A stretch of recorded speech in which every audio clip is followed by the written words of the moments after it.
Hey there, English learners. Welcome back to English with Aurora. I'm Aurora, and today I have something incredibly special for you, something that's going to transform the way you communicate in English forever.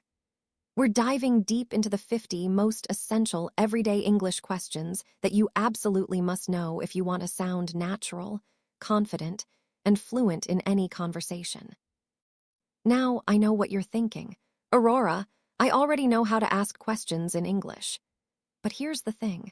There's a massive difference between knowing how to form a basic question and knowing the exact questions that native speakers use every single day. The questions that will make you sound like you've been speaking English your entire life. The questions that will help you navigate any social situation with confidence and ease. In the next few minutes, I'm going to share with you the secret arsenal of questions that will unlock doors in your English conversations. These aren't just random questions from a textbook. These are the real, authentic, practical questions that you'll use whether you're traveling, working, making friends, or simply living your daily life in English. Let me tell you a quick story. Last week, I met Maria, a student from Brazil who had been studying English for 3 years. She could write beautiful essays, she understood complex grammar rules, but when she tried to have a simple conversation at a coffee shop, she froze. She didn't know how to ask the barista about the Wi-Fi password. She didn't know how to politely ask someone to repeat what they said. She had all this theoretical knowledge, but was missing these crucial, everyday questions that make conversations flow naturally. That's exactly why today's lesson is so important. By the end of this video, you'll have a complete toolkit of questions that will make you feel prepared for any English conversation. You'll never again experience that frustrating moment of knowing you want to ask something, but not knowing exactly how to phrase it. Let's start with the most fundamental category, greetings, and getting to know people. These are the questions that break the ice and start meaningful connections.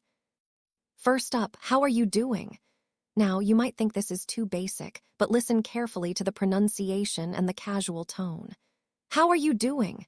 It's warmer and more genuine than just, how are you? When someone asks you this, they're genuinely interested in your well-being.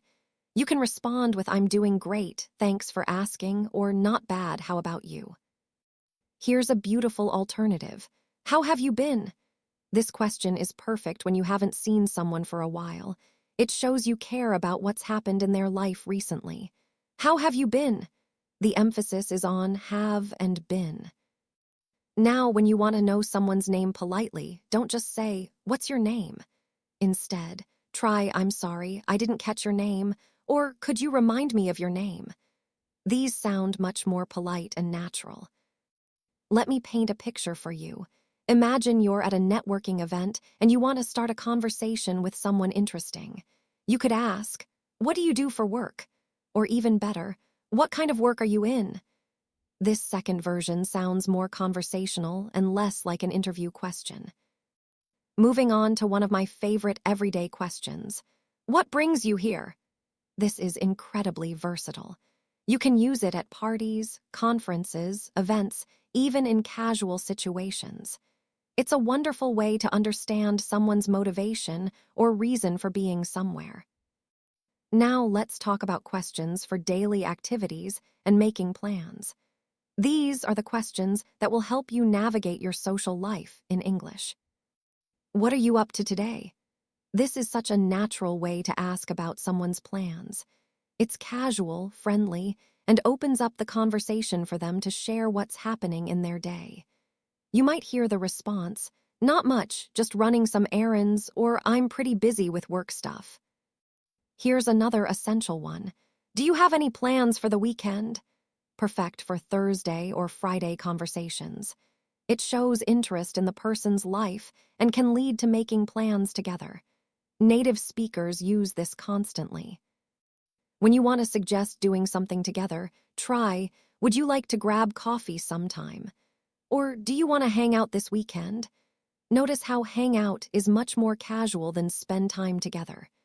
It's the difference between sounding natural and sounding like a textbook. Let me share another story. My student Carlos from Mexico told me about his first week in New York. He wanted to make friends with his coworkers, but he didn't know how to suggest activities casually. He would say things like, "Do you desire to consume beverages together?" instead of simply, "Want to grab drinks after work?" Once he learned these natural questions, his social life completely transformed. Speaking of work and drinks, here's a crucial question for any social situation. What would you recommend? Whether you're at a restaurant, a bookstore, or asking a colleague about the best coffee shop nearby, this question is gold. It shows you value the other person's opinion and often leads to great conversations about preferences and experiences. Now, let's dive into questions for practical situations. The ones that will save you time, embarrassment, and confusion in real-life scenarios. Shopping questions are essential. Instead of just pointing and saying, "How much?" try, "How much does this cost?" Or, "What's the price on this?" And here's a more advanced one that shows real fluency. "Is this on sale?" Or, "Do you have this in a different size?" When you're lost or need directions, don't just ask, "Where is the bank?" Instead, try, "Excuse me, could you tell me how to get to the nearest bank?" Or, "Do you know if there's a bank around here?" These questions are more polite and natural. Here's a question that will make you sound incredibly native. "Do you happen to know?" For example, "Do you happen to know what time the store closes?" Or, "Do you happen to know if there's parking nearby?"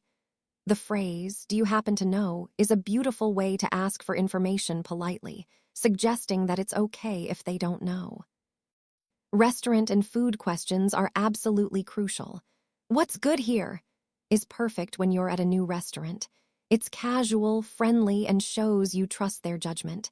You might also ask, "What's popular here?" Or, "What do you recommend?" When ordering, try, "Could I have?" instead of "I want." So instead of "I want a burger," say, "Could I have a burger, please?" It's more polite and natural. Here's a question that even advanced students often get wrong. "Could I get that to go?" This means you want to take the food with you, not eat it in the restaurant. In British English, you'd say, "Could I get that to take away?" Technology and modern life questions are becoming more important every day. "How do I connect to the Wi-Fi?" is essential. But even better is, "What's the Wi-Fi password?" Or, "Is there a password for the Wi-Fi?" When something isn't working, instead of saying, "This is broken," try asking, "Do you know why this isn't working?" Or, "Is there something wrong with this?" These questions are more likely to get you helpful responses. Let me tell you about Sarah, a student from Germany who worked in tech support. She was technically fluent in English, but she struggled with the small talk that happens before solving technical problems. Learning questions like, "How long has this been happening?" and "Have you tried restarting it?" not only helped her do her job better, but also made her sound more natural and confident with colleagues and customers.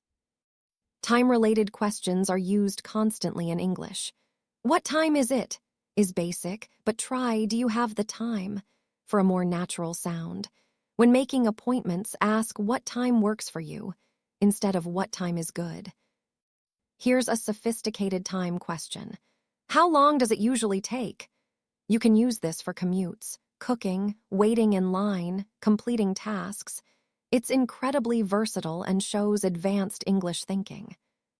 Weather questions might seem simple, but they're actually complex social tools in English-speaking cultures. "How's the weather?" is okay, but "Nice day, isn't it?" Or "Crazy weather we're having, huh?" are much more natural conversation starters. Now let's explore questions for deeper conversations, the ones that transform small talk into meaningful connections. "What's new with you?" is perfect for friends you haven't seen recently. It's warm, open-ended, and invites them to share whatever is important in their life right now. Here's a beautiful question for showing genuine interest. "How did you get into that?" Whether someone mentions their job, hobby, or interest, this question shows you want to know their story, not just facts about them. "What's been keeping you busy?" is another wonderful alternative to "What have you been doing?" It acknowledges that people have full lives and shows interest in their priorities and activities. For travel conversations, these questions are essential. Have you been there before?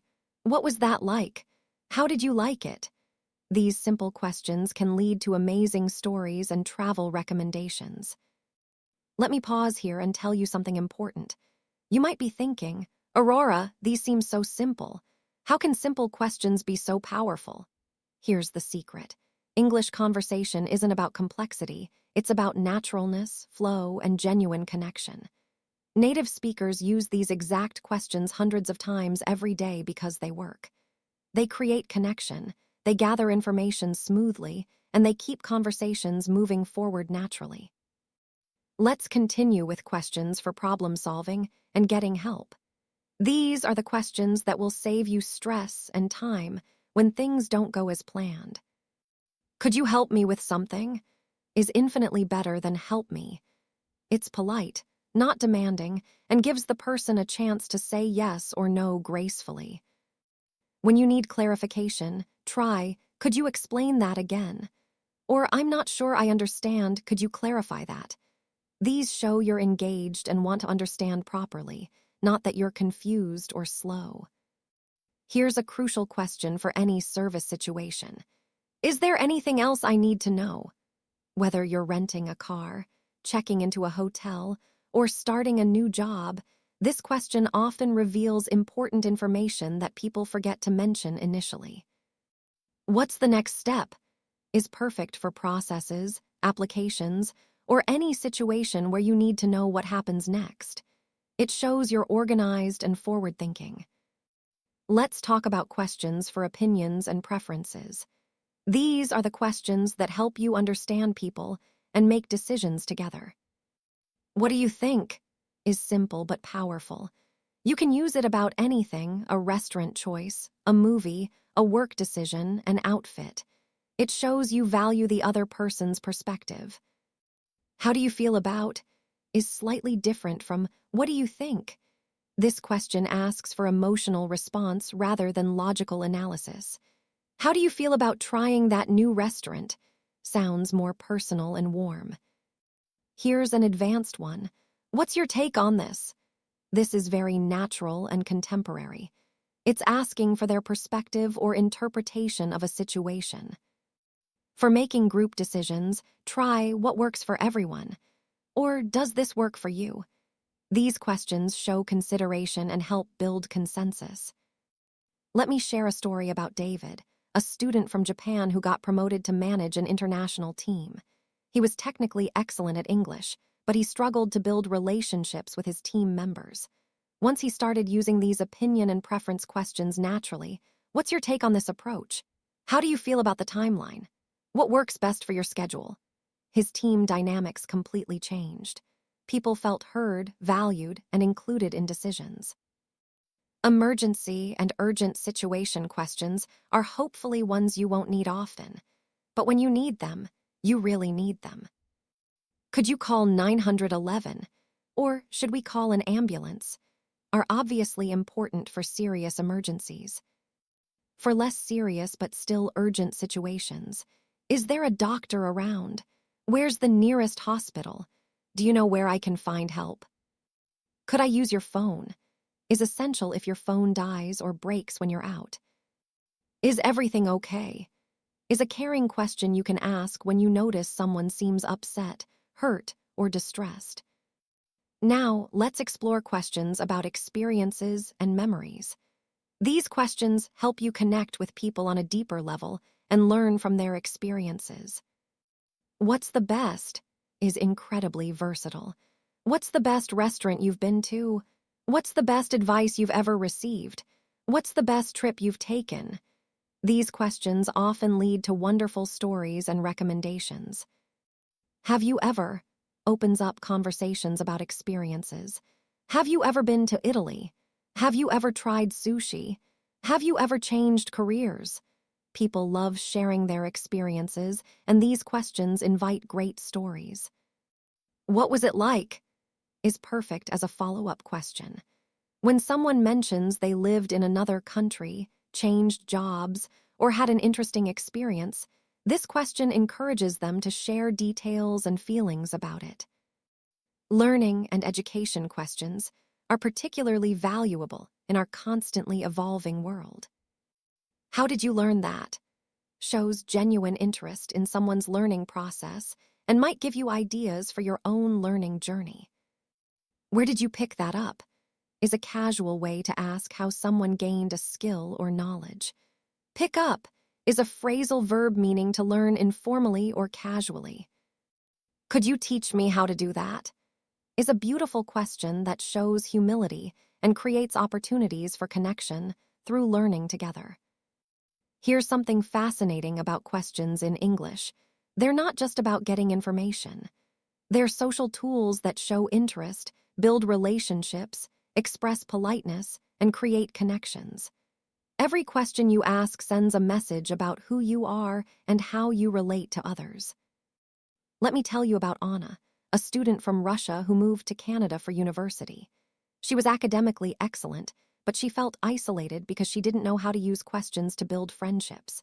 She would sit in the cafeteria studying alone while other students chatted around her. Once she learned to use questions like, "Mind if I sit here?" "What are you studying?" "How are you finding this class?" She started building the friendships that made her university experience amazing.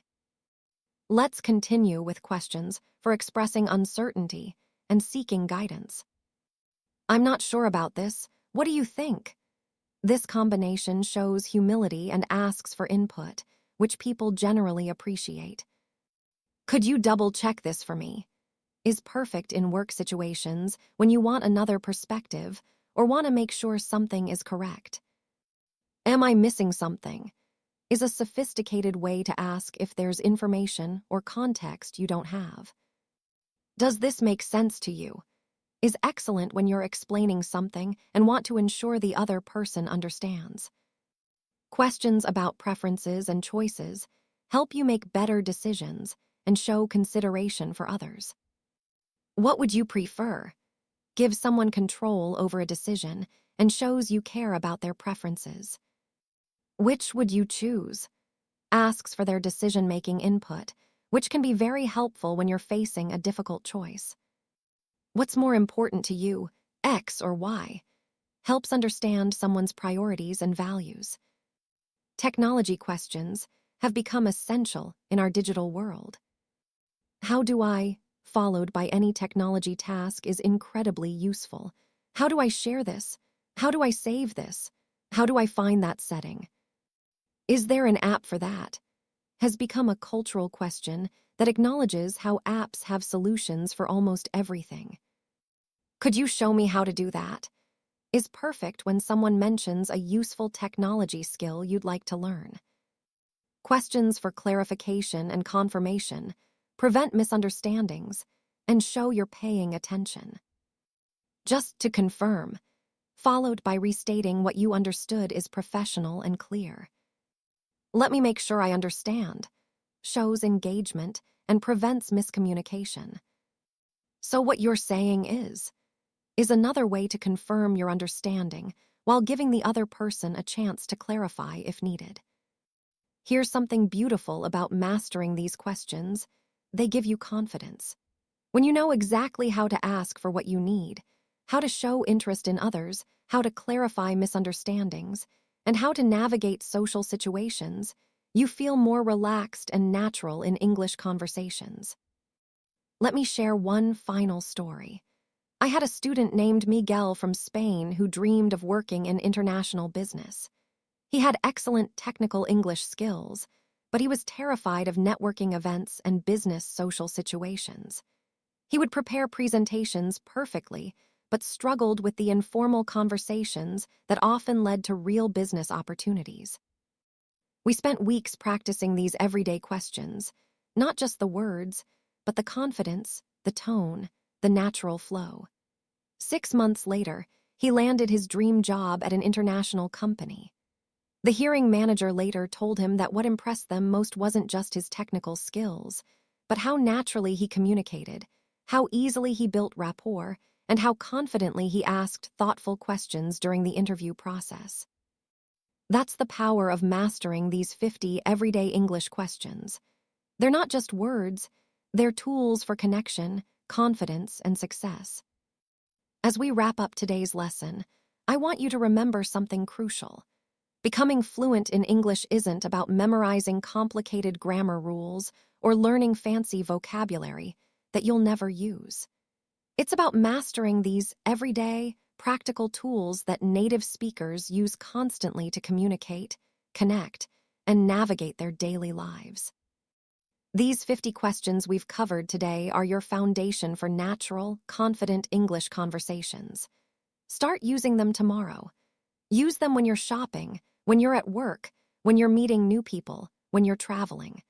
Notice how they change the way people respond to you, how they make conversations flow more smoothly, and how they boost your confidence.